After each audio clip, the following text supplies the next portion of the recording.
Well, welcome everybody to another ILP Masterclass, and thank you again for joining us this afternoon. As you know, the team behind the scenes at ILP do a lot of research into the capabilities that L&D professionals need now and for the future. And as well as the usual designing, planning, delivery, Business Smarts has come up time and time again. So Bill has been sort of putting together some masterclasses around this area. And today we're really lucky that we've got Vivienne Begg, who's going to be helping us with some great pointers on writing the results that we want through our writing skills, which we all probably need working on. Well, I know I do in particular. And then after Vivienne's done her session, Anna-Leah is going to be presenting some great tips to help us turn some slides into works of art. So I'm looking forward to those tips as well. So thanks, Anna-Leah. But now I'm going to hand over to our CEO, Bill Gerard, who's going to be our host this afternoon. Thanks, Bill. All right, Carrie, thank you and welcome everyone. I'd just like to start by acknowledging the traditional owners of the land that I'm currently on today and that you're on as well, and pay our respects to elders past, present, and emerging. I'm going to actually let Anna-Leah introduce Vivienne because she recommended her coming on, and I think it's going to be terrific. I just wanted to give a couple of tips. Anna-Leah and Vivienne are both going to be sharing slides, and one of the things I find is that in order to get the best presentation, I like to put myself into side-by-side speaker view. That way I can see the speaker and also adjust the slide sizes on all of that kind of stuff. We leave ourselves on mute, except when we're going to be coming out for raising our hand or something like that. But we're also going to be watching the chat box. So if you have any questions or have anything that you'd like to contribute, by all means, put it in the chat box, and we will be watching that as we go along in order for us to meet your needs as best we can. So on that note, I'm going to turn it over to you, Anna-Leah, and mute myself out and go from there. All right, thank you, Bill. My name is Anna-Leah Pisani from AZ Solutions, and I'd like to introduce Vivienne Begg from Insight Management Consulting. Vivienne and I, just to give you a bit of background, Vivienne and I both worked at TP3 many, many years ago as consultants in our respective fields. Vivienne has 28 years of experience in business writing. Her clients include Property Council Academy, Governance, Risk and Compliance Institute. She also deals with clients like in the finance service, property, pharmaceuticals. Vivienne specialises in business writing and understanding that the way you were taught at school is now different to the way you need to write in your business. So in business, we get things done, we work a little bit different. We look at trying to win a job, or for recommendations or policy writing, or working on instructions. So Vivienne's approach is that if we make it easy for the readers to read and understand our documents, we're more likely to get the results that we need. So please welcome Vivienne Begg from Insight Management Consulting. Perfect.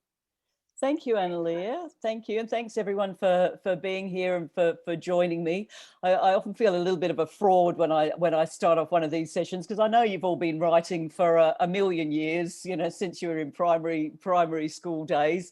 But as Anna-Leah says, you know, my approach is that, you know, life is a bit different when you're in business. So let me just pull up my slides here.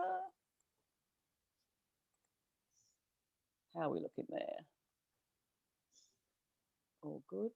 All right. So guys, yeah, as I say, you've been writing since you were in primary school days. You've been writing through any academic qualifications and professional qualifications you have. But the thing is, all the stuff that we learned in those days doesn't really apply in the same way when we're in business and we're writing business kind of documents. So we're not about entertaining people with our short stories. We're not about impressing people in our school or uni assignments and exams and so on. But we're very much more about getting results. So to me, business writing, the crux of it is it's about getting things done. We write documents, whether they're emails, proposals, reports, whatever they might be. We write them in order for our readers to take action, you know, to agree that they'll engage us to do business with them or whatever it might be. And that's what we need to really focus on, because if you put a whole lot of time and effort into writing one of these documents and you don't get the answer that you are looking for, you don't get the results, then you've potentially wasted a whole lot of time. So, as Annalia says, let's make it as easy as we possibly can for our readers to read and understand and act on the information. And if we do that, I think we increase our chances of getting the outcome that we're after. So just to give you a bit of a picture of my plan for this afternoon, I want to start off by talking about really getting clear on why you're writing, your purpose for writing, and what those desired results are. That's our first step. We also need, and this is maybe a little bit of a motherhood statement, but we need to think about our readers. We often talk about, writing from a reader's perspective. And I'm not sure that we always think about that maybe as clearly as we might. So we'll talk about that. I'm also going to introduce you to the idea of structured writing. So I'm going to talk about some structured writing principles. So very much derived from research, largely in the area of cognitive psychology, or literally how do we process information in our brains. And finally, we'll see how we go in terms of time. I've got a little bit of best practice advice in terms of your writing approach and presentation approach. And I've kind of told myself that if I've got too many slides there, I'll just leave them and you'll at least get them in a slide pack. So even if we don't maybe get to spend too much time on them. So let's see how we go. All right, so let's start at the very beginning. We need to plan our document. And can I say, planning doesn't mean putting your fingers on the keyboard. I know that's often a bit of a temptation. You've got a deadline that's about this far away. You've got to get on, get this document out. Can I suggest, no, fingers off the keyboard, take a little step back and really make sure that you've got some clarity around why you're writing and who you're writing for before you do anything else. That can be a bit of a hard discipline, I know, from my own experience as well. And I think one of the things that's key about this is getting those ideas out of your head and actually written down somewhere so that you can actually see what it is you're intending to do.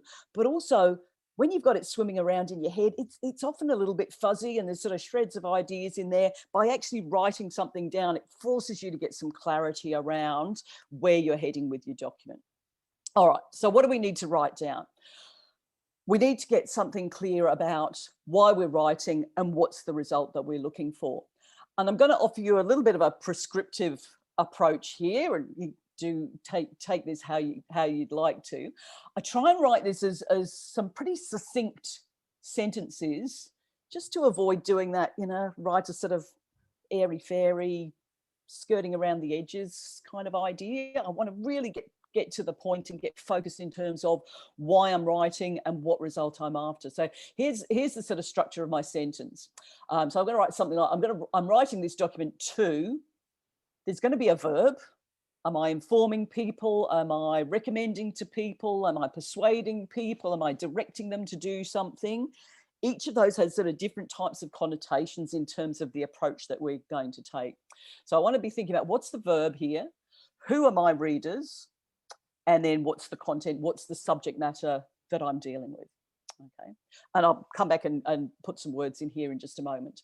Flip side of that, really thinking from that result perspective, I really like to think, what's the bottom line here? What is success going to look like for my document? And so the way I sort of structure that is that if my document is successful, my readers, whoever they are going to do something about that content. So just a way for me of keeping it really, really focused and tight. So here's an example. So this is not rocket science, guys, but I think it's an important first step for you to get a real focus on what it is you're about to do. So at a very simple level, you might be writing a document, maybe it's a proposal, shall we say. We might be trying to persuade a client to buy particular learning services, and that would probably take a particular shape or form. What is success going to look like? Yeah, no surprises. My client agrees that they're going to buy my learning services. But the point here is that then everything I write in my document needs to be targeting achieving that outcome. If I'm writing other stuff, because I've got plenty of other stuff in my head that I can dump down on the page, why am I doing that? Everything needs to be targeting that outcome.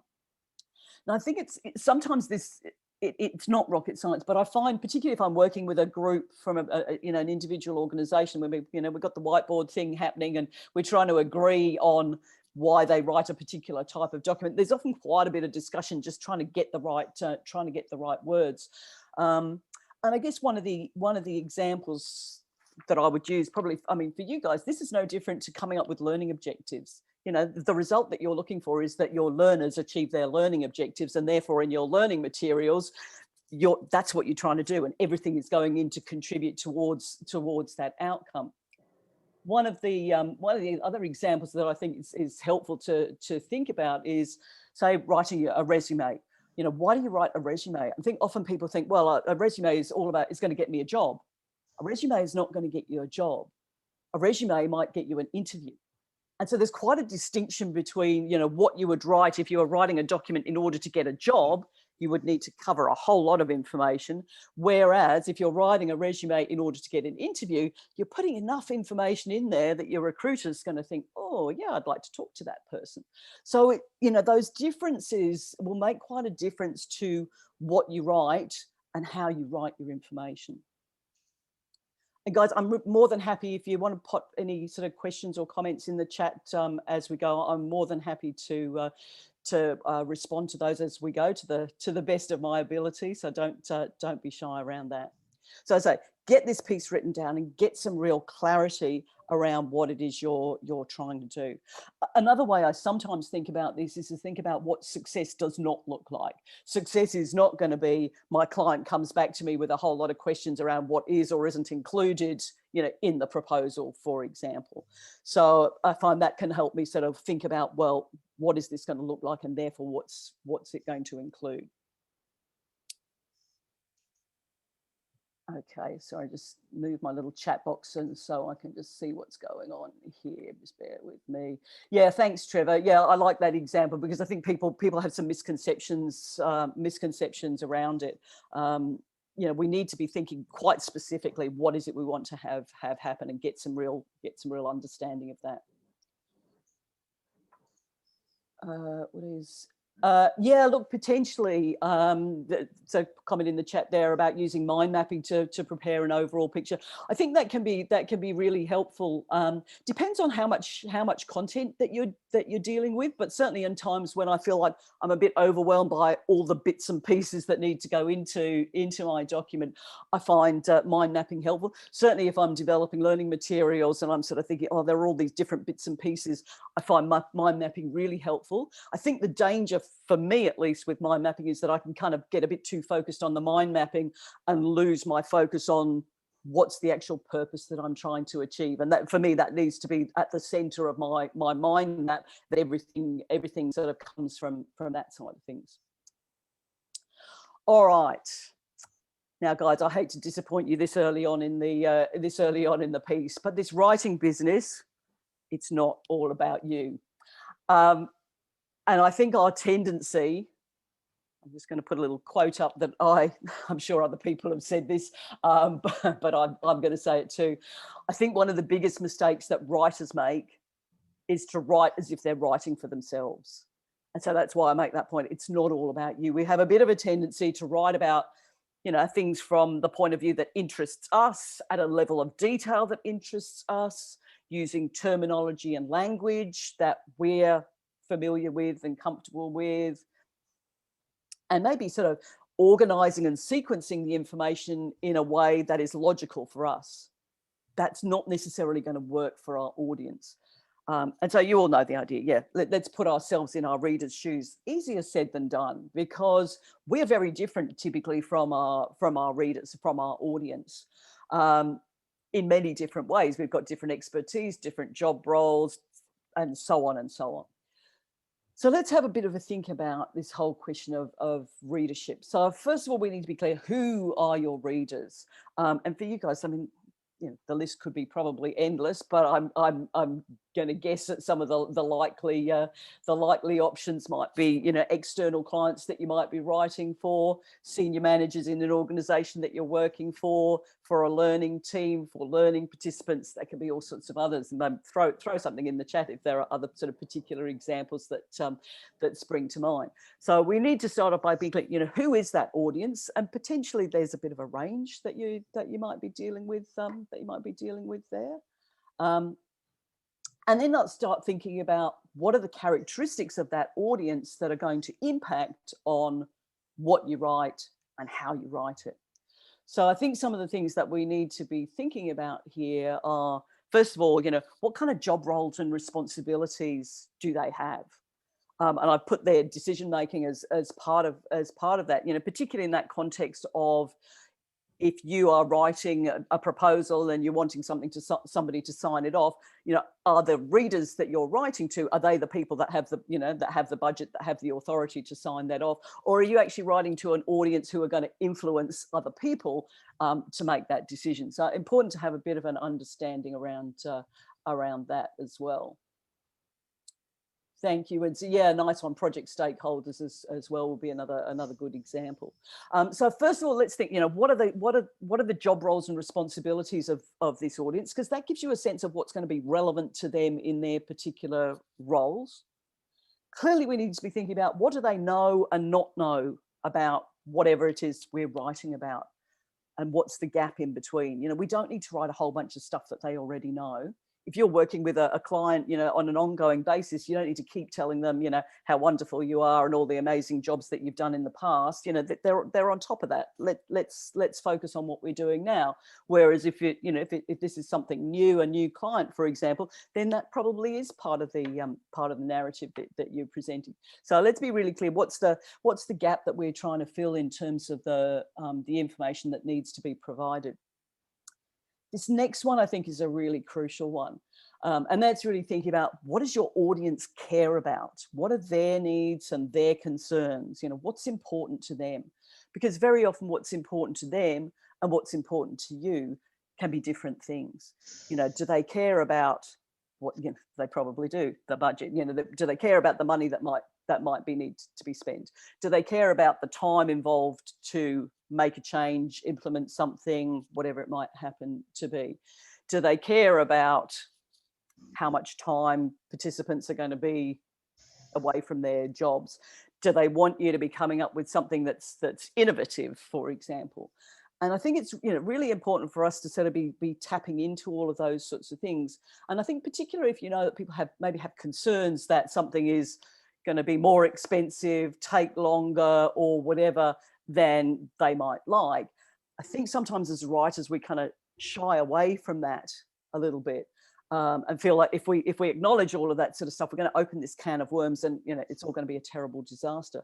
I think the converse is true. I think if we write in a way that acknowledges that they have these concerns, you know, and that's fair enough. But then it makes us think about, well, how can we respond to those quite explicitly to let them know, you know, there are reasons for this and the alternatives are no better, or whatever the particular outcome might actually be. So I think we really need to make sure that, and that for me is very much that whole thing about, you know, putting yourself in your reader's shoes and thinking about it from their perspective, because as I say, what they care about and what you care about can be quite different things.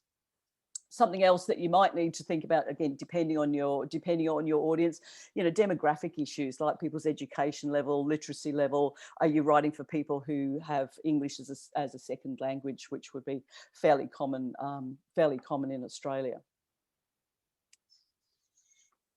So guys, let me stop and take breath there a little bit and just see if there's any questions, or if you'd like anything, you know, a bit more detail on any of that, or any more explanation around any of that. We're all good to go. Okay. All right, I'll just prepare you, because we're about to do a couple of things where I'll be looking for a bit of input from you. So what I'm about to move into, so having done that planning piece, and as I say, getting it out of your head, getting it somewhere where you can actually see the notes that you've made, and it doesn't need to be terribly detailed, but just something that sort of is going to keep you on track as you're developing your document, focusing on the results, focusing on those audience characteristics. Once you've done that piece, that will help you work out, you know, what do you need to include, what do you not need to include, what kind of language or terminology is going to be appropriate for your audience, and probably also how you organize and sequence your content. You know, what's going to be logical in terms of how you lead your audience through the information. So once we've done that, we're then going to move on to actually coming up with a bit of an outline for the document. And we need to work out, as I said, what do we need to include and how we're going to organise that. So this is where I'd like to bring in the structured writing kind of approach. So as I say, structured writing, very much a research-based approach, drawing largely from cognitive psychology around, you know, how do people process information as they're reading. And it's really all around helping readers to be able to quickly and easily read and understand and act on documents. And so the flip side for us as writers is it gives us a way of thinking about information to help us create, you know, effective and consistent documents. So I'm just going to give you a little bit of a taster here. And what I'm going to do, rather than kind of talk, you know, about the theory of structured writing, I'm going to show you an example. So just a very short document that I can pull up on a slide. We'll look at a document before structured writing and after structured writing.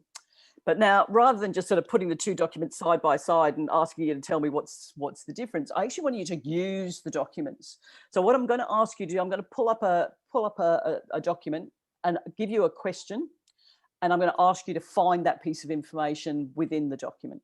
Because you know what it's like yourself, when you pick up a document, you click into a document, it's usually because you've got a question in your mind and you're looking for the answer to that question. You know, who do I need to talk to about this? What's the effective date on that?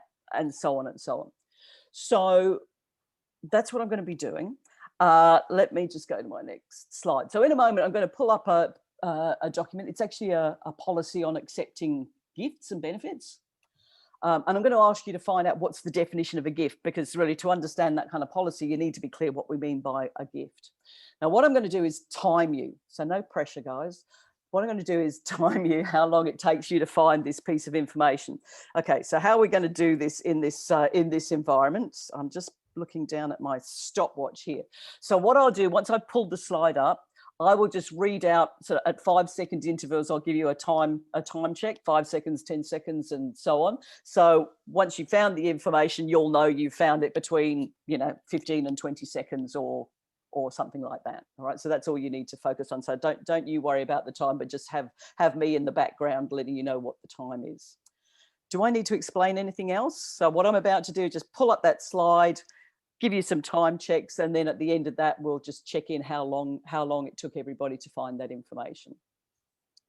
Shout now if that's not making sense. All good? All right. So guys, let me hold my stopwatch in my hot little hand. Are we ready? Steady, go.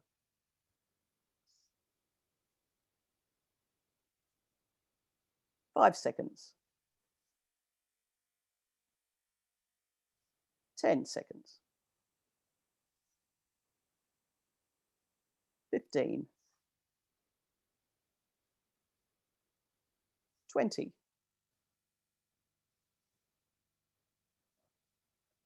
25. And 30 seconds. Okay. Anybody like to maybe pop in the chat what the answer to the question is? Let's just make sure that you've got that piece. And then I'll get Bill maybe to pull up the poll for me. Bill, if you could do that as well. Thanks, Adele. No problem with that now.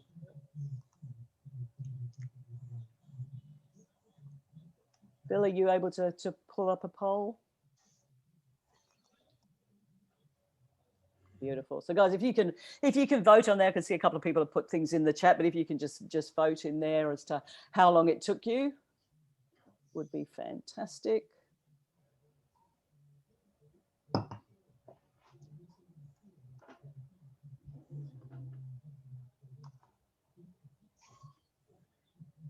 Any more still to vote? 12. We got 12 so far. Anybody else? 13? Yep. I think that's just about everyone. Fantastic. So let's just have a quick look. So it looks like the majority of people, and that sort of 16 to 20, you know, a few less than that, a few more than that. Fantastic. All right. Thanks, Bill. So just giving us a bit of an idea. If anybody wants to pop in the chat how they found the information, or did you have, you know, did you read line by line, or what did you do? Skimmed it, Adele. Fantastic. And probably looking for, you know, particular words like the word gift maybe, or definition, or what have you. Fantastic. Nice. And that's how we read these days, isn't it? Everyone's saying skimming and scanning. That's what we do. We don't actually want to sit down and sort of, you know, drag ourselves through a whole lot of words. Okay, Bill, are you able to lose that from the screen, and then we'll everybody can just click it off themselves. Oh, can we? Yeah. I beg your pardon. I've stopped. Thank you. Yes, I've done that now. Brilliant. I did not know that. Fantastic. All right, so there we go. Now, so you know what the definition of a gift is. So we need a new question. So our new question: what must you do if you're given a $50 gift voucher? So you're going to see the same information. It'll look somewhat different. It's had structured writing applied to it, but we'll go through exactly the same process. But this time you're trying to answer the question about being given a $50 gift voucher. Let me just pull my stopwatch back up again and reset here. All right. So what must you do? So if you're all ready, I will do exactly the same thing and give you some 5-second intervals. Are we all ready? Steady, go.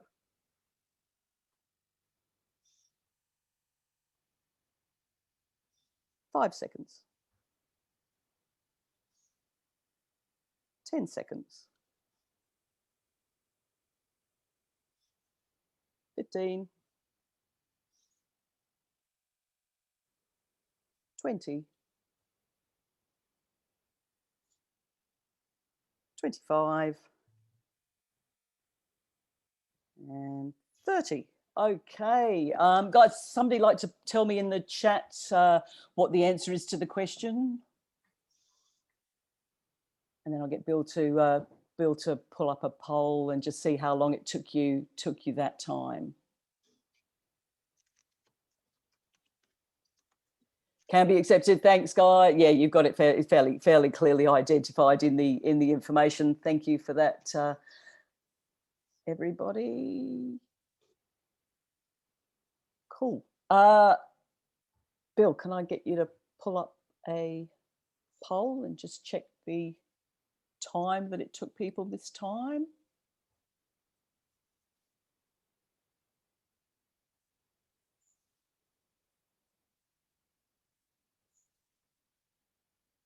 Thank you. All right, guys. So if I can just get you to excuse me, to vote on the poll there.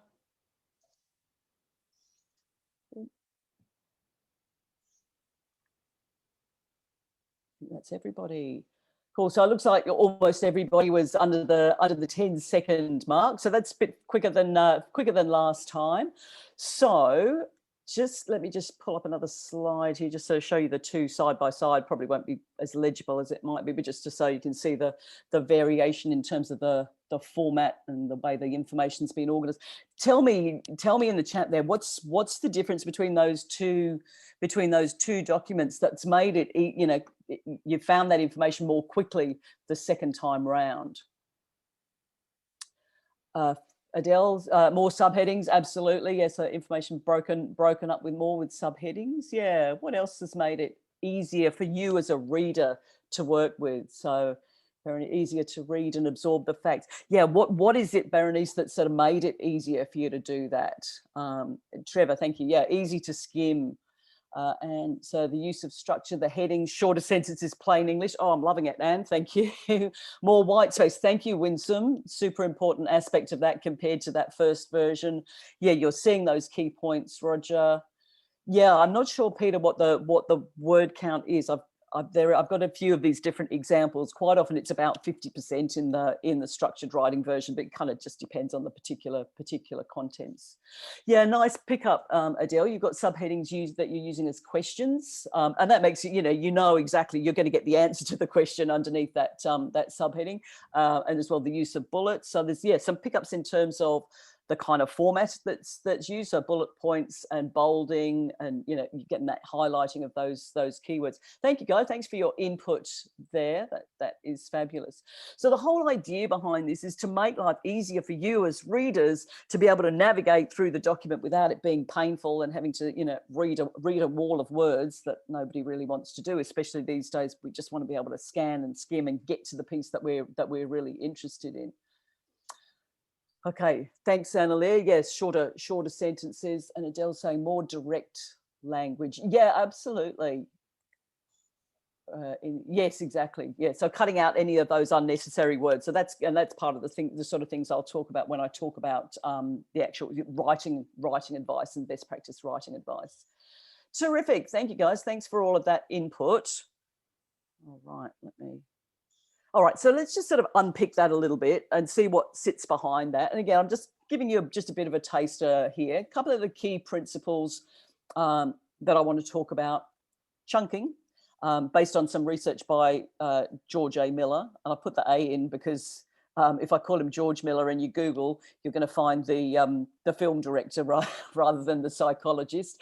And also chunking, based on D.P. Ausubel's research. And some of you, if you're familiar with some of the sort of learning research and learning theory, you might have come across this before. Okay, so let's talk chunking. And in fact, I think before, let me just pop my stopwatch off so I'm not looking at that. Let's talk chunking first of all. I mean, it's a term that we use a lot in a whole lot of different areas, certainly in terms of chunking your learning activities and so on. Let's look at it in the context of writing. Now, what I'm about to do, let me just make a look at my notes. I've just pulled my notes all over my page. Let me see. Yes. What we are going to do, I'm going to pull up another slide, which has got a bunch of words on it.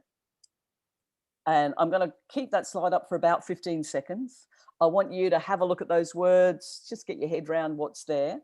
After 15 seconds, I'm going to move my slide on and I'm going to ask you to write down any words that you can remember seeing on my slide. Okay, so you're not going to write anything down while the slide is in view because that would be called cheating. But we'll wait until after the slide's gone and I'll get you to write down whatever you remember. So are we all good to go? Let me just pull my stopwatch back and make sure I give you the right amount of time here. Ready, steady, go.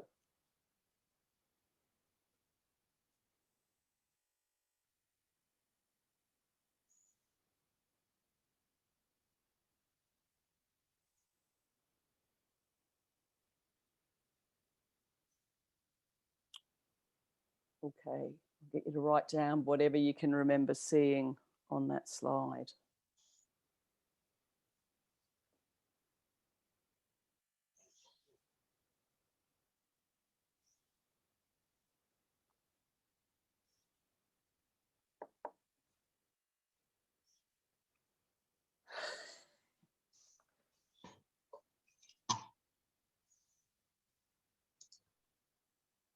Would it help if I told you there were 21 words on that slide? I didn't think so. All right, anyone still going?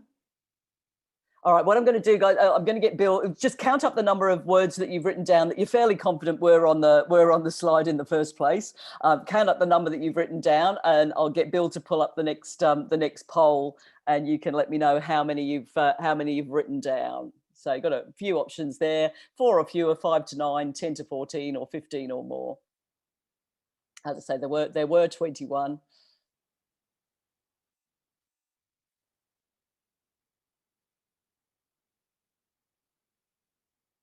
Couple more people to vote. Don't be shy. Beautiful. Nice, Annalie. You're saying you looked for patterns, yeah, and you were seeing certain information. I think there's one person hasn't voted. Let's stick where we are. Cool. So just about everybody, 5 to 9 items. One person.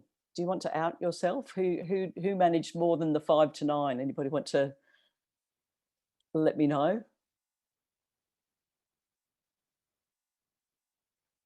Maybe not. All right, let's just have a look at that. Okay. So if you've written down between 5 and 9 items, which all but one of you said yes to, no surprises from my end at all. Oh, Evelyn, nice. I might get you, just pop in the chat if you had any particular approach to looking at that information. So not surprising that most of you wrote down between 5 and 9 items, because that's what George Miller's research found, and some of you might be familiar with this, the magic number 7 plus or minus 2. So it comes from that academic paper, therefore the 7 plus or minus 2. So 7 minus 2, 5, 7 plus 2, 9. Simply, I mean, the numbers are perhaps not that crucial. What we need to understand is that when we're reading information, we're using our short-term memory, our working memory, and as a result, there's a limit to how much we can keep there at one time as we're reading information. So when we overwhelm our reader with too much information at one time, a fair amount of that is going to go right through to the keeper. And they're just not going to take it in. So that's why it's so important to break this information down into those chunks that that you saw in that in the example there before. So Evelyn, you were seeing and yeah, nice. Yeah, nice. You picked the animal theme there, and there were different animals from different parts of the world as well. So, but you see, you were having to work to spot that spot that connection. You shouldn't be having to do that. If we're going to make our readers work to grasp the information in our documents, chances are they might not bother, or they might get a different answer, a different message from the information. We need to do the work for them as writers. So a big part of that is really breaking down our information into sort of manageable chunks so that our readers don't get overwhelmed by too much at one time. Okay, so the principle that I go by is chunking information into easy to understand units. I use that 7 plus or minus 2, so particularly for those of you that might be developing learning materials where you've got maybe procedural information or that sort of stuff. If you're writing procedures and instructions with 27 steps and goodness knows how many more, you're making life hard for your readers. You need to sort of break those further down. If in your proposals you want to talk about the benefits of doing something in a particular way, you want to load up, plenty of benefits or plenty of advantages or whatever. But if you've got, a screen full, a page full of benefits, about halfway down, your reader's going to lose focus on all that sort of thing. So you need to find ways of breaking up that information, and you can maybe identify benefits to the organisation and benefits to learners, for example. So that's the first thing that we need to consider. And if I revisit the exercise there, exactly as Evelyn had pointed out, yes, we have got animals and we have got station. We've also got some geographic features in there. But you shouldn't, as readers, you shouldn't be having to do that work. That should be done for you. Okay. So here we are, just to sort of remind you of our chunks of information in there. But one of the key things that you guys picked up when I asked about what are the differences, what makes it easier to work with that second version, is the use of the headings. So let's move on and talk about that a little bit. Oh, sorry, I'm jumping ahead. Let me just round off my little piece on chunking. Why are we chunking? Easier for readers, avoids overload. For us as writers, I guess that's the point I perhaps didn't make. If we think about our information as in the individual chunks, the individual ideas that we need to present to our audience, then that gives us a way of structuring our information as well.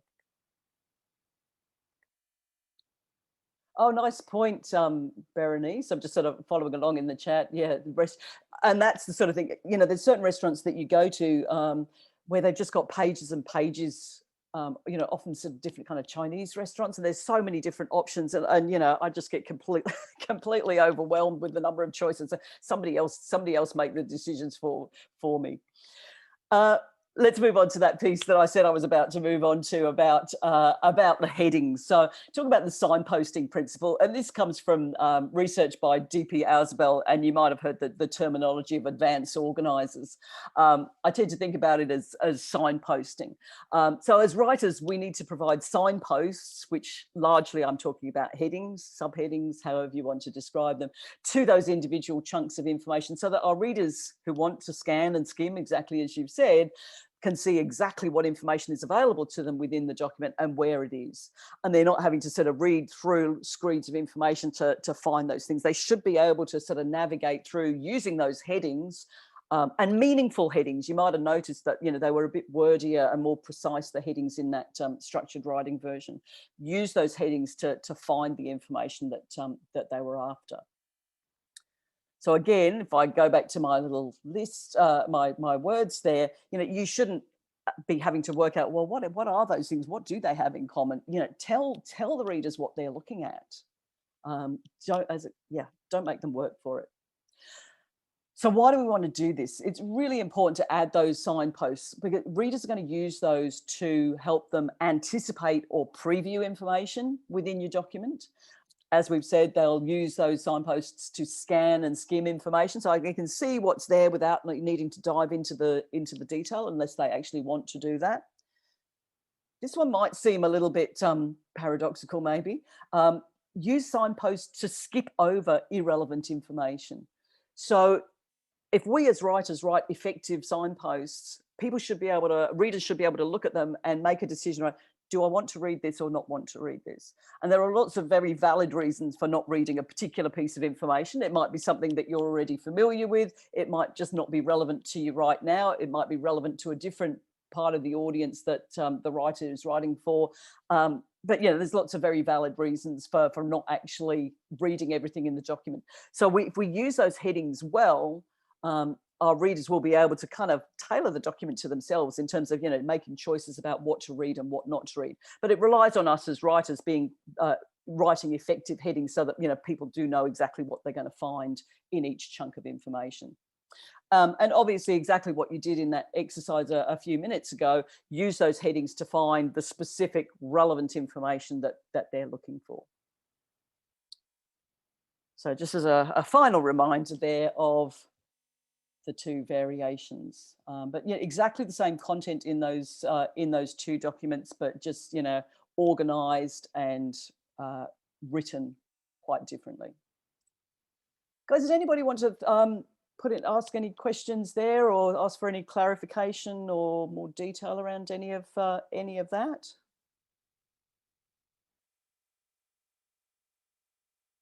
All good. Otherwise, and don't feel like your time you had that chance and that chance only. I've allowed a bit of time at the end for questions as well. And let me just move my. Yeah, absolutely, and yeah, good websites, you can really tell the difference. You know, and I'm sure we've all seen documents that we've just been completely overwhelmed by too much information in one place. It's just hard work, and you tend to sort of think, oh, I'll look at that later, and maybe you do, and maybe you don't. But yeah, I think if you do use it well for something like T's and C's, people might actually read them rather than just ticking the box and crossing their fingers. All right, let me just move a couple of things on my side. Yeah, exactly, Bill. Yeah, and if you want the T's and C's understood, yes, definitely true. All right, guys. So let's just do a quick run around a few best practice tips in terms of your writing approach and presentation approach. And I think we're doing okay for time at the moment. So let me just talk briefly to you around things like plain language, consistent terminology, short sentences, active voice, and writing succinctly. And if you've got your own questions around this sort of stuff, I find often people have been given advice by other people about things that you should always do when you're writing or never do when you're writing, that may or may not be accurate. I think there's a fair bit of mythology around this sort of thing. And I just want to come back to the research, and this is sort of from the plain language research. So there's lots of good reasons for writing simply and effectively. Research shows that the less work audiences need to put into reading, the more they will find sources credible and the better they will connect with the messages. I see a lot of business writing where, you know, people are using big words and long sentences and, you know, things getting a bit convoluted, with a sense that this is what business writing is all about. I sometimes get people come to my writing courses and sort of tell me that, you know, tell me at the end of the day that they were expecting to learn how to write like that with the big words and the long sentences. And I said, no, that's really not what it's all about. And probably all of you have had that experience where, you know, maybe there's some particular subject matter that you've never quite grasped, might be to do with finances in my case, and all of a sudden somebody explains it to you and it all becomes amazingly clear, and they do it in a way which is really clear and simple. And that's because they really understand their subject matter if they're able to do that. So that's, you know, that's where this research comes from. If you really understand your stuff, you can do this. And your audience will recognize that it takes somebody that really, you know, gets it to be able to write it in a clear and simple way. So really don't be afraid to, you know, to write in a simple way, to use plain language, to use short sentences and so on. So this is the sort of thing that I see in a lot of business documents.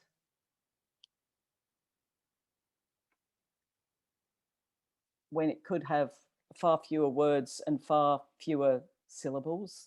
I don't know if you guys have got particular examples of your own where you see this sort of thing going on. So, you know, keep it simple. We don't need to effect agreements. We just need to agree. We don't need to be fundamental. We can be basic. I've got these are a few of my kind of buzzwords. The one that is my real bugbear is the word commencement, because it takes up so much space when you could be starting something. But I find organizations seem to use commence and commencement as a standard.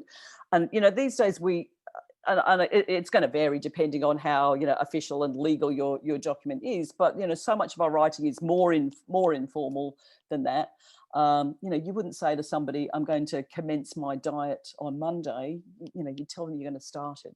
So that's one of mine. So nothing wrong with those complex words, but you're just making life harder than it needs to be for your reader. And I find that even some of those words that, you know, maybe not that complex, people don't necessarily understand. I often find when I ask people about the word pertinent and ask them for an alternative term to use in place of pertinent, they'll say to me important, when actually relevant, you know, is the better synonym there. And relevant, it's not really much shorter word, but it's one that we all relate to, and maybe pertinent, maybe not quite so much. Consistency of language. This is one I learnt when I first kind of got into training and the business writing field. I used to be the person that other people would give their documents to review and edit and proofread and all of that sort of stuff. And I would look at people's documents and say, oh, look, you keep using this word over and over again. Let's change it in some places. That's what we were taught at school when we used the same words, you know, all over the place. We were taught that wasn't the right thing to do, and the red pen came out, and, you know, we were told to go to a dictionary or thesaurus. For me, that was before the days of the online thesaurus and whatever that function key is. The reality is, in business writing, what we're trying to do is we're trying to get our message across. And if we use a bunch of different terms to refer to the same thing, that's going to cause confusion in our readers. I had a great example. Somebody told me that she'd written a document about her project team and, you know, reviewed it before she sent it out and sort of said, oh, project team, you know, 57 times in this document. So in some places she changed it to say project group, you know, mix it up. And when she went and talked to somebody about whatever she'd been writing about, they figured that there was a project team and there was a project group, and they weren't the same thing. Now, that's maybe unusual that you come to that conclusion, but you know what it's like when you're reading something like that. It's a project, oh, is the project team the same as the project group, or are we talking about something else? And you're kind of distracted by that, trying to work out what's going on. So don't worry that you're keying in that same term 57 times. Your reader just wants to understand the message that you're sending. So, you know, keep with the consistency. If you know you're somebody that tends to write wordy sentences, and I think some of our brains are just wired in a way that that's how they come out, I would suggest to you that you don't do that. Good rule of thumb, I think, is to think about an average sentence length of around 20 words or so. And certainly once you're getting up to sort of 30, 35 words, look for ways to break your sentences up. And that's usually pretty straightforward. You know, you can find the so's and the howevers and so on and break up your sentence. And where you see you've got different ideas in the one sentence, you know, break those up as well. Oh, active voice is a big one for me. And I find in business writing that it doesn't always get used very well. Yeah, thanks, Malcolm. Malcolm making the point that, yeah, you don't want to have lots of short, sharp sentences, because then your writing can get a little bit choppy, and that can be a bit distracting to readers as well. So yeah, I would say don't overdo the short, sharp piece there. Let's talk active voice. And just to be clear what I mean by active voice, an example of active voice, probably not in your business documents, but would be the cat sat on the mat. So the cat is the subject who is doing something, in this case sitting, so maybe not terribly active, and they're doing that to the mat, which is the object.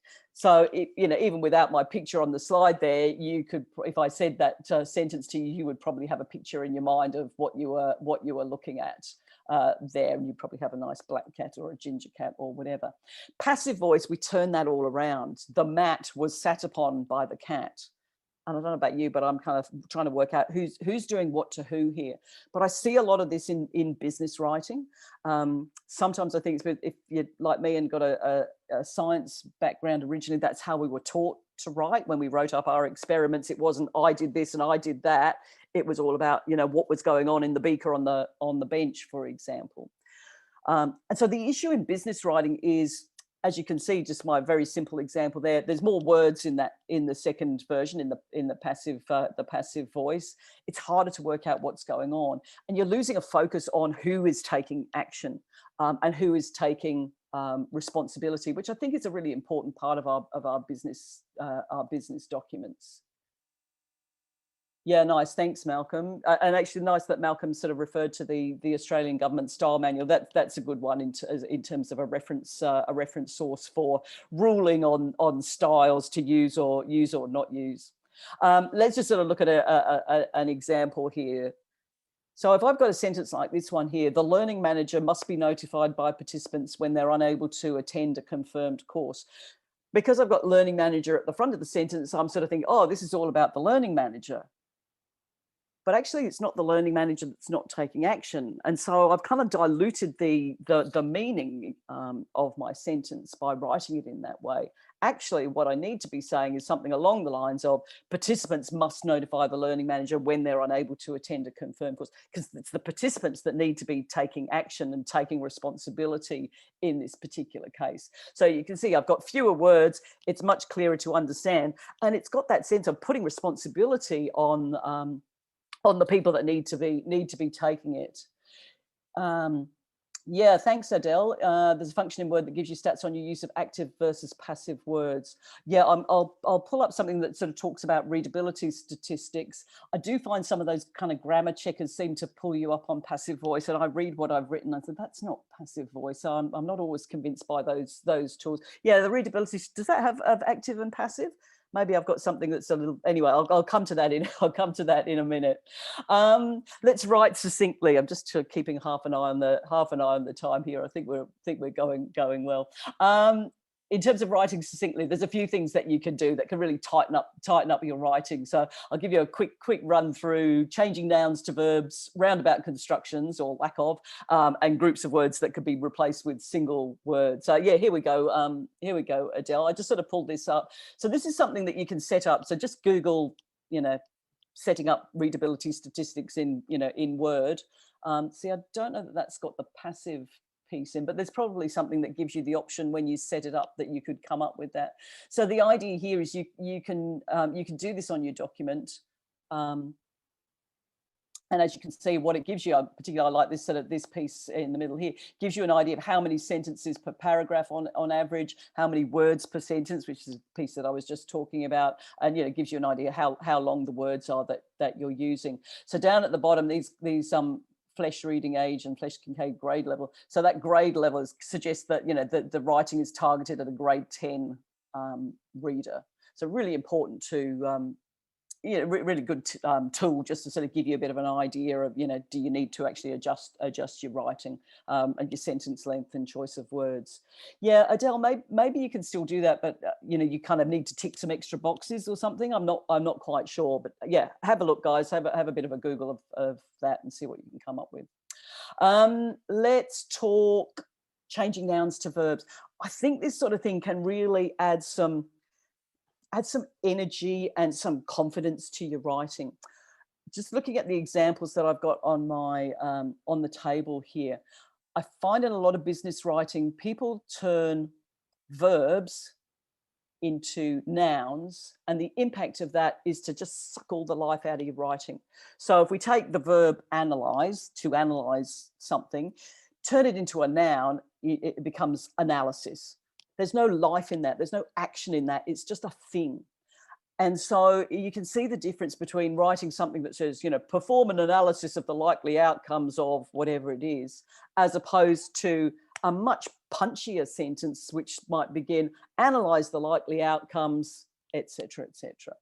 And the same sort of thing with the other examples that I've got there. Reviewing something is an activity, but if you want to make it into a noun, then you have to talk about undertaking a review. Again, it's taken all the life and the action out of it. So, if it's an activity, use it as a verb. We're reviewing something. We're not giving consideration. We're considering something. And there's a lot of this kind of stuff in business writing. It's a pretty standard sort of thing. I think a lot of places do. So a couple of other things to watch out for. Sentences that begin with things like it is or there are. Again, suck the life out of things. Get rid of that.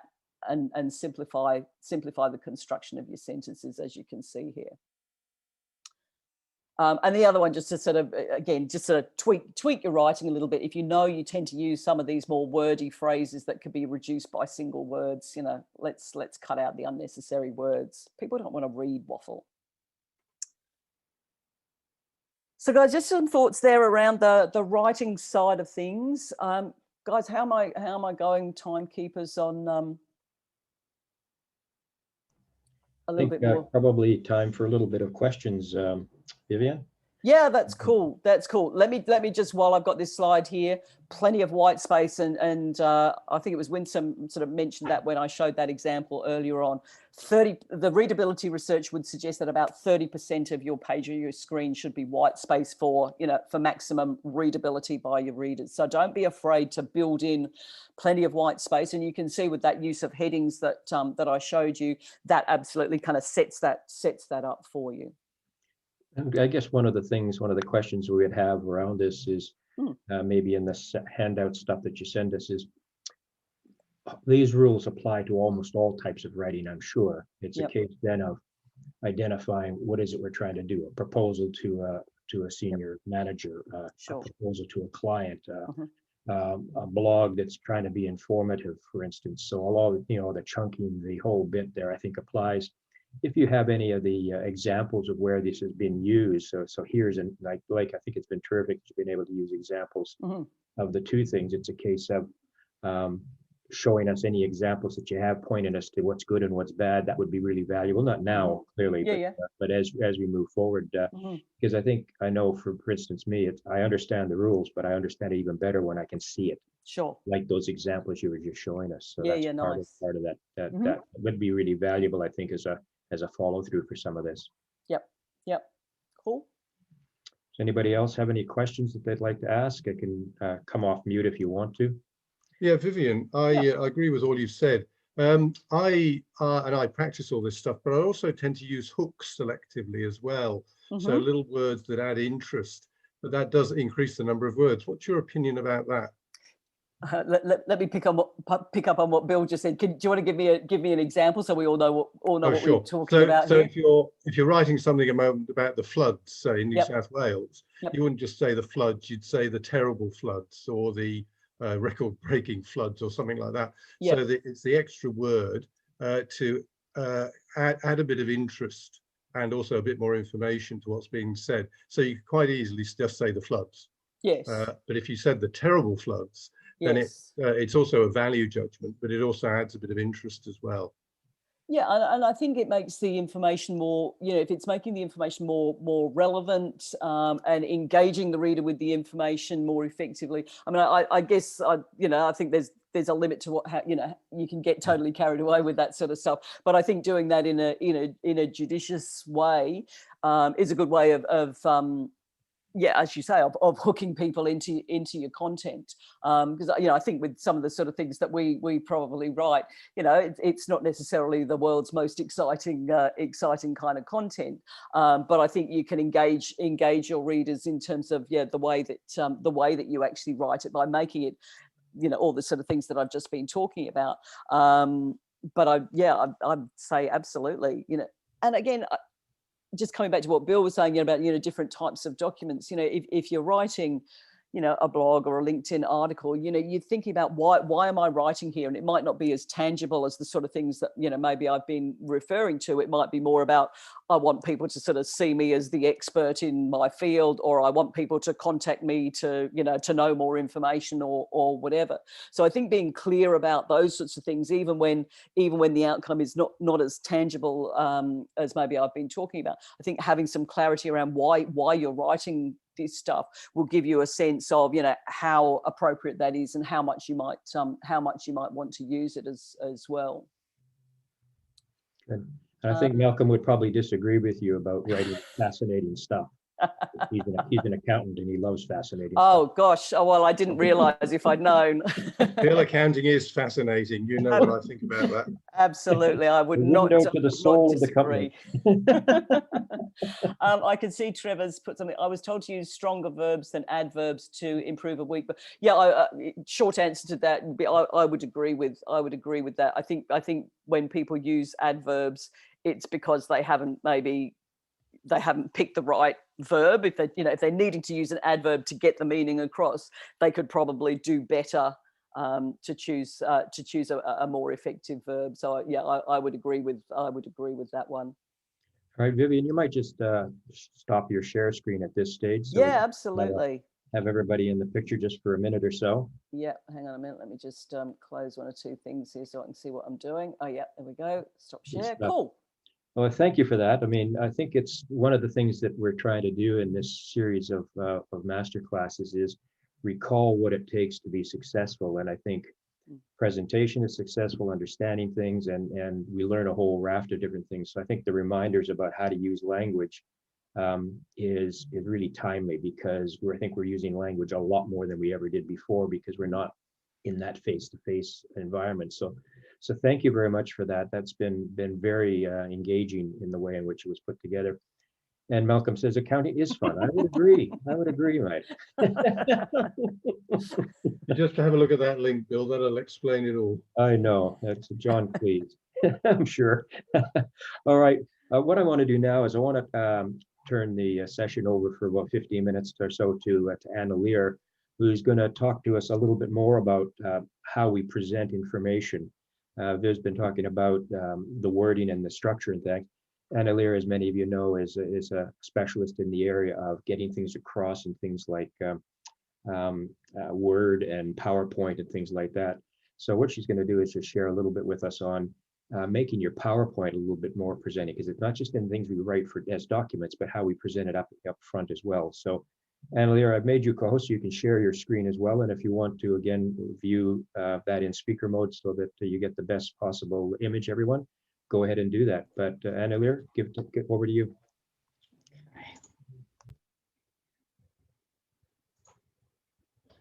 All right. So welcome everybody. So you should be able to see my screen now. Is that right? And you're seeing my slide now? Is that right? Yep. Okay. So like Vivienne was saying, when you're writing your text, when it comes to presenting it, a lot of people, when it comes to putting it into PowerPoint, they might tend to just put in lots and lots of just bullet point of information. So like Vivienne was saying, you don't want to cram it in, you don't want to put in too much, allow for some white space. So all of these apply here in trying to get your message across when you're trying to present.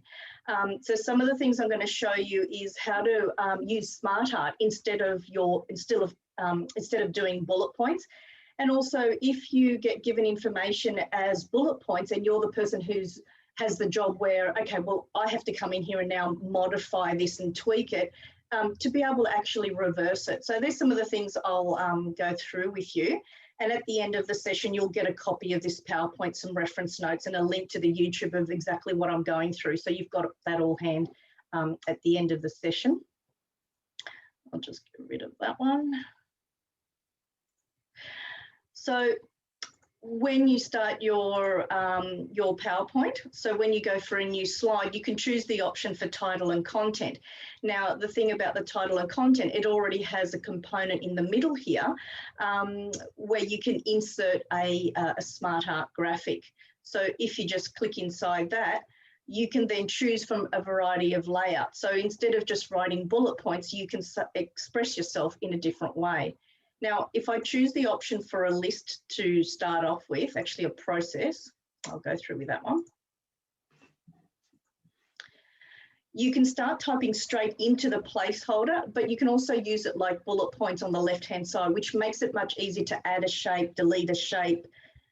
So when you click on the little arrow on the side here, you're able to just start typing. So the first one is apples. You can use your arrow key or your mouse to click into the one that you need.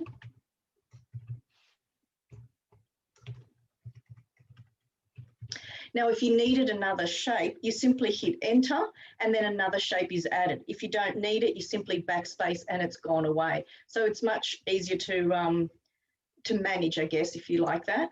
Now, once you've picked a visual way to represent it, you might look at it, step back and go, that doesn't convey any message at all. I don't like it.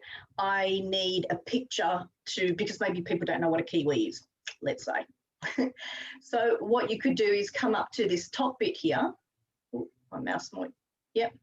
And if you were to go to the more layouts option, you're able to go back into the dialog box. Now, you can come back up here and go to a list and start navigating across each one to see if there's something that has an option for you to insert a picture.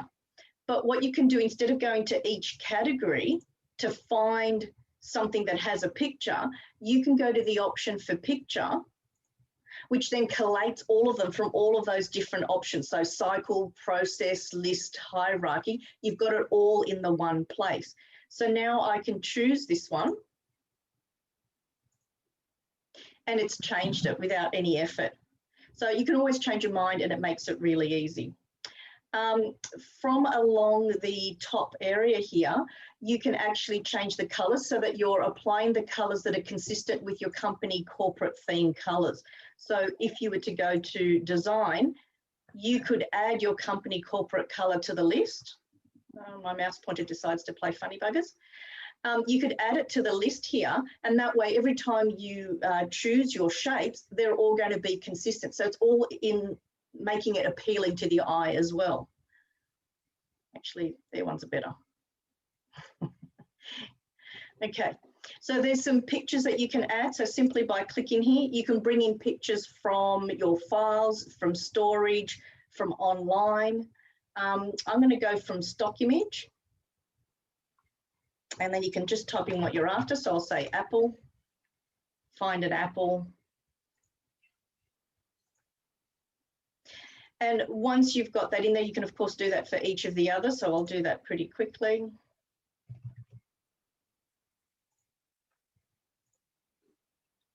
And strawberry.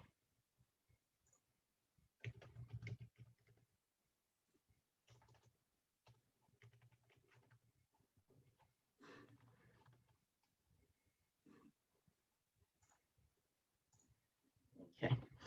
So you can further improve that by when you select the shape. If you stay in the Smart Art Design tab, I'll just move this one out of the way there, you're able to choose a different look, give it a different look and feel by just hovering over these ones here. So just see whatever appeals to you. If you wanted to make the shape a little bit different, sort of, I guess, manually, when you go to the format option, you actually are able to choose an effect from here as well. So if you want to give it a bit of a slant or whatnot. Yep. So changing the layouts, using ones that have pictures, resetting it. This is also something you want to do, because when we muck around with things and we mess it up beyond belief, we would need to sometimes get it back to, okay, forget it, let me just start again and, you know, rebuild this properly, or God knows what somebody else has touched. So when you have the shape there, you do have in the Smart Art design option at the top right here, you do have a button here that you can simply click reset and it'll reset it to the default, and then you can sort of start again. Now, converting Smart Art to text. So let's say we can do this in both ways. You can be given Smart Art and you think, oh my God, that's just too visual. I've got 50 of these Smart Art things going on and they're too consecutive. We need to break it up a little bit and go back into some language, a little bit of text or bullet points. So when you select your shape from here, you're able to convert it back to text. So the button for convert is at the top on the end here, and you're able to convert it back to text. Now, in the reverse, if you had been given this text, you can do a few things to it. You can select it and go, yep, now I want to make this into Smart Art. From the Home tab, there's a paragraph group. And from that paragraph group, you can actually click on the Smart Art icon again. You can select from some of the common ones that you may have picked before, or you can go back to the Smart Art graphics dialog box again to start again from the very beginning. So you can toggle, like go back one way or the other to work out which is the best way to express this information.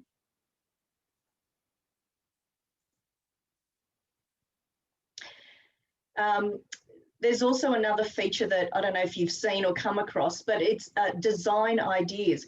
Sometimes we look at the text and we go, I have no idea what Smart Art to use, or maybe I don't want to use Smart Art, but you might grab the text or add a picture or start rejiggling it, and it just, whatever you do, just doesn't look nice or doesn't give you any grunt, right? So you could come up to layout and change the layout through the default ones that are here, but depending on your design, like some organizations have really amazing templates that have been designed specifically for you, and you'd be able to find something really nice from there. But for everybody else who hasn't had anything special redesigned for them, these aren't quite crash hot. So what I recommend using instead, and this sometimes pops up automatically, but if it doesn't, from the Home tab, there's a button here that says Design Ideas. And when you click on it, the panel opens up and it shows you clever ways to restructure what you've actually got there. So if I now click on it, it does all the work for me. Instead of me having to think of, right, I've got to do a rectangle, insert a picture, make sure I've got the right spacing, let this thing do all the work for you. So it's called Design Ideas. Has anybody actually seen that before?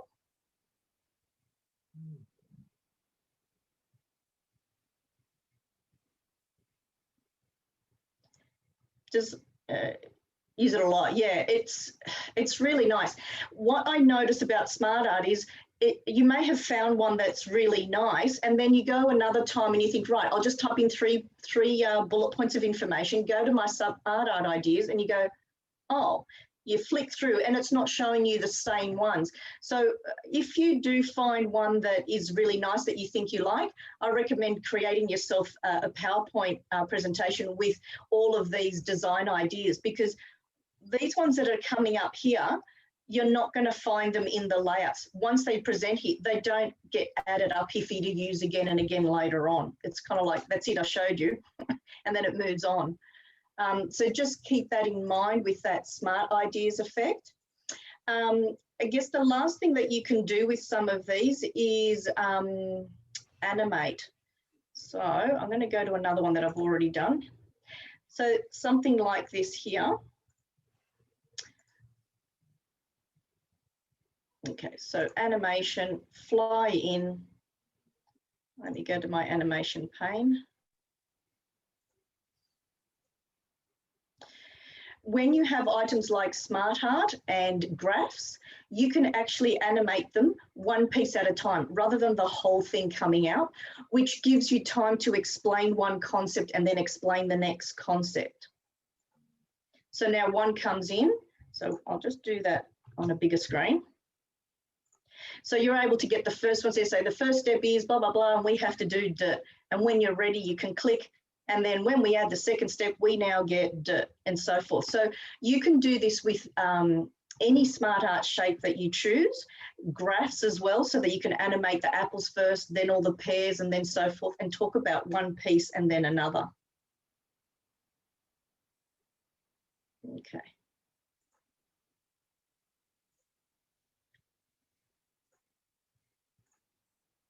So yeah, so I just recommend you sort of making a little side copy of some of your layouts that you like and building those up and then using those. There are people who will do this job for you, which does it very well. Yeah, it tends to pop up automatically, and sometimes we're busy working, we go, what's this thing? And it just pops up. So at least knowing how to get it back. You can get it from the home page, the design ideas. Also, yeah, it's also found under the design tab. If you're there playing around, you also have design ideas at that point there as well. So hopefully that gives you some ideas of how to structure some of your presentations there, and instead of writing bullet point of information. And just to wrap up, so what I also do is face-to-face training and virtual these days as well, but love to see people face-to-face more. So yeah. Thanks, Bill. Thank you, Anna-Lear. And I highly recommend that people go to Anna-Lear's YouTube channel, because it's just massively full of really good information like we've just been seeing. So thank you for that. Has anybody got any questions for Anna-Lear at this stage, or Vivienne? We got a few more minutes of time before we start to wrap up.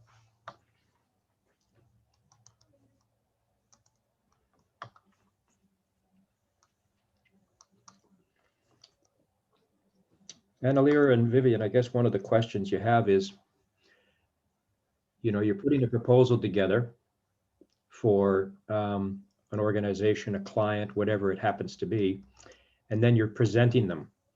I guess there's that connection between the two aspects, isn't there? Sort of saying, here's what I'm trying to present to you, here's what to the board, to the client, to the senior manager, whatever it happens to be. So I think there's this aspect of how it's worded, but then also how we can actually present it up there, and that's that process. And would there then be a process of saying, then there's the follow-up documentation as well? So you got the detailed proposal, the presentation, and then the summary of the presentation. Just unmuting myself. Yeah, and I think, I mean, it's really easy to get a bit carried away there, isn't it? And have your presentation pack. And I'm hearing a lot of people say to me that they're even writing proposals as PowerPoint packs these days, which as a bit of a word girl, I struggle with a bit. I'd have to say. I think what's important is that you're really clear about what the purpose of each component is, just to sort of bring it back to what I talked about originally. If what's the purpose of the information in the PowerPoint presentation, what's the purpose of the information in the proposal, and so on, and being really clear about each of those and who they're intended for and what they're intended to achieve, if I understand your question correctly. Yeah, what I'm interested to see is if different people have different ways of presenting things. I've used to use the PowerPoint approach about presenting things forward, because you've got to do that. But what I also found was that for some of this goes back a few years now, but what I found is often when there was presentations to clients that were overseas and things like that, or interstate, before we had things like Zoom, what I would be able to do is actually create a little video of the presentation using some of the PowerPoint with the key elements of that and then video it, and they would actually get to see a 5-minute or 10-minute, whatever it happened to be, a suitably timed presentation, so that they weren't just getting something in a document, they were actually getting to a feel for what I was offering them, and they got to hear me and things like that. Now, of course, with Zoom, you can actually do all that live, but it was an interesting process for there as well. Anybody else got any feelings on any of this stuff? I was just going to say that in terms of like somebody using PowerPoint as a document and as a handout to give to people because they know PowerPoint, they don't know Word, I've just put in the chat there a link that I've put in a blog where I take you through the steps on if you can create a Word document which has all your styles created in it. You can actually just press a button and it will convert that Word document into a PowerPoint for you. And then you'd have to, of course, nothing's ever perfect, right? But you then can, go in and tidy it up and take out the bits and pieces that you want. But at least you've got it matching. Because what I've had is one person did the Word document, somebody else did the PowerPoint. And then as a presenter, I'd go, okay, which one do you want me to go off? The PowerPoint or the Word document? Because one of them used the word vehicle and the other one used car. And in my head, as I'm delivering, I'd have to realize that they meant the same thing. And that was the same sentence and paragraph that, where I had to go. So if you have the one person start at one end or the other, either do a PowerPoint and then flip it to Word, or do a Word document and flip it to PowerPoint. But it can be easily done. And I've put in a link in the chat to help you with that. Good stuff. All right. Well, we'll start to wrap it up, I guess, then, if in that case. So thank you again, Anna-Leah. Thank you again, Vivienne, for some really useful information. This has all been recorded, so people can come back and we'll send out any of the material that you're going to be putting together. One of the things that's interesting for me as we start to think about building our businesses and developing our offerings in a really professional way is wording, visualization, but also using of things like models. And in May, we're going to start to talk a little bit about how you can actually present things in models, which I think is another way of explaining what we do and how we do it. So stay tuned for that. Coming up with ILP, our next masterclass in 2 weeks from now is a little bit different. It's actually building on what we did in International Women's Day, where we're going to have 4 brilliant women involved in talking a little bit about overcoming the challenges that they face in business. And so Carrie is going to be taking us through with Gail Miller and Giovanni. Well, who else is it? Carrie, it's Vanessa and... So with a bit of background noise, Giovanna from Boral. Right. Okay. So again, we're going to be listening to that. So that's going to be a really interesting one. And I actually just put something up on the ILP website that was put out by the Learning Guild, where they talked to 10 women about working in business and things like that. And there's a nice link to an article and things like that. So what we're trying to do is connect things together that are going to be of interest to our members in terms of research, articles, background, connecting with the global processes, but then also adding things ourselves. In our second masterclass for April, Adam Lagood is going to be taking us through about developing a learning mindset in our learners, which builds on the article which he posted up a couple of weeks ago on our resources area. So again, a very interesting set of master classes coming up. And of course, we have every Friday, we have our member lounge. So have a look at that if you're interested. We always love to have people along for that. So that's pretty much it, unless anybody has any final questions before I turn it over to Carrie. All right, good stuff. Carrie, over to you. Thanks, Bill. Thanks, Viv. Thanks, everybody, for joining us. And Anna-Leah, today was really informative. I've got lots of little notes here that I've been taking. Sorry I had to disappear for a little while. I'm getting some stuff done at the house, so it's a bit noisy in the background. Great session, Bill. Thank you for organising and hosting it. And for everybody that's attended today, there will be a recording, so you can refer back to that.